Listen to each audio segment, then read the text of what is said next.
स्वागत है। आज हम एक ऐसे व्यक्तित्व पर एक तरह से गहन चर्चा कर रहे हैं जिनकी ऊर्जा और विचारों ने, आप कह सकती हैं, पीढ़ियों को झकझोरा है। स्वामी विवेकानंद। बिल्कुल, एक ऐसा नाम। हाँ, और हमारे पास स्वामी विवेकानंद जीवन और विचार से जुड़े कुछ महत्वपूर्ण लेख और नोट्स हैं। ये सिर्फ उनके जीवन की घटनाओं को नहीं बताते, बल्कि उनके विचारों की गहराई।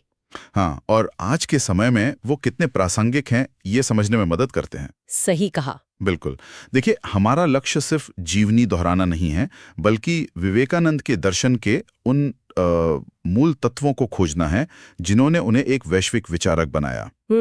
ये समझने की कोशिश करेंगे कि उनके संदेश में ऐसा क्या खास था जो आज भी गूंजता है। चलिए इस विषय पर थोड़ी गहराई से बात करते हैं। हाँ, जरूर। तो ये शुरुआत करते हैं उनके बचपन से। नरेंद्र नाथ दत्त।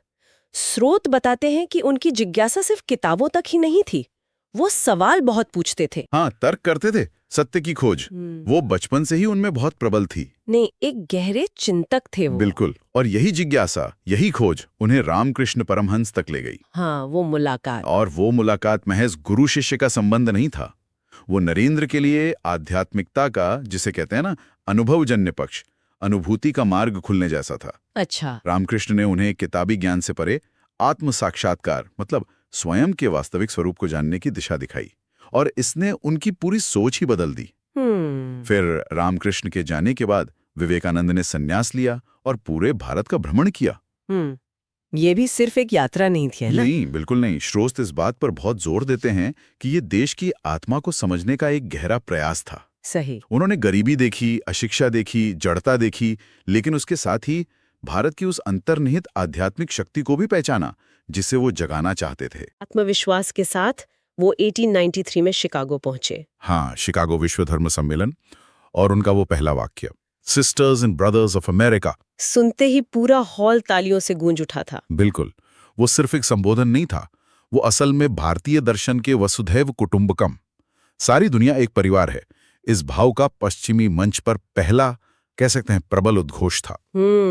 स्रोत बताते हैं कि उस समय का जो माहौल था, जहां धर्मों के बीच श्रेष्ठता की होड़ थी, वहां विवेकानंद का सभी धर्मों के प्रति समान सम्मान और स्वीकृति का संदेश वो क्रांतिकारी था। हाँ, और ये सिर्फ सहिष्णुता, मतलब टॉलरेंस की बात नहीं थी, ये सभी धर्मों को सत्य के अलग अलग रास्ते के रूप में स्वीकार करने, एक्सेप्टेंस की बात थी। बिल्कुल सही।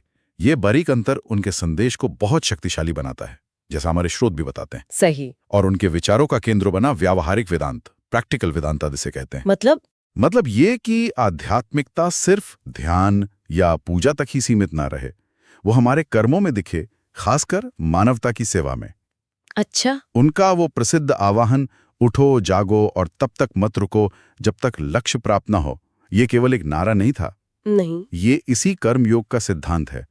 निष्क्रियता को तोड़कर आत्मविश्वास और पुरुषार्थ जगाने का एक तरह से मंत्र था। और शिक्षा पर भी उनके विचार बड़े स्पष्ट थे, वो सिर्फ जानकारी ठूसने के सख्त खिलाफ थे। हाँ, स्रोत बताते हैं कि वे ऐसी शिक्षा चाहते थे जो मनुष्य का निर्माण करे, चरित्र को घड़े, आत्मविश्वास जगाए। सिर्फ दिमाग नहीं, बल्कि दिल और हाथ, तीनों को सशक्त करने वाली शिक्षा। और युवाओं में तो उन्हें अपार संभावनाएं दिखती थीं। बहुत ज्यादा। वो मानते थे कि युवा ही देश के भाग्य निर्माता हैं, अगर वो अपनी अंदरूनी शक्ति, जिसे वो आत्मश्रद्धा कहते थे, उसे पहचान लें। उनका मानना था कि 100, सिर्फ 100 ऊर्जावान, निष्ठावान युवा दुनिया बदल सकते हैं। ये सिर्फ कोई भावनात्मक अपील नहीं थी। नहीं, ये उनका विश्वास था। युवाओं की क्षमता में उनका गहरा विश्वास था। बिल्कुल। लेकिन सिर्फ 39 साल की उम्र में उनका जाना बहुत जल्दी था।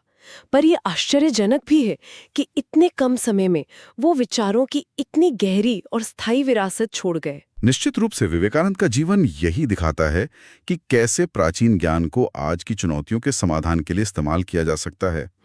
उनका जीवन सिर्फ अतीत का गौरवगान नहीं है, बल्कि भविष्य के निर्माण की प्रेरणा है। आत्मविश्वास, कर्मठता और सेवा के जरिए ये दिखाता है कि आध्यात्मिकता और व्यावहारिक जीवन में कोई झगड़ा नहीं है, बल्कि एक संतुलन साधा जा सकता है। हाँ, और शायद यही आज हमारे लिए सबसे बड़ा सवाल भी है। जाते जाते ये विचार छोड़ जाते हैं कि आज की इस भाग दौड़ और उलझनों भरी दुनिया में हम स्वामी विवेकानंद की तरह आध्यात्मिकता को सिर्फ एक दर्शन न मानकर उसे अपने रोजमर्रा के जीवन में, अपने काम में, अपनी सामाजिक जिम्मेदारियों में कैसे उतार सकते हैं, वो संतुलन कैसे बनाएं जिसकी बात विवेकानंद ने की थी।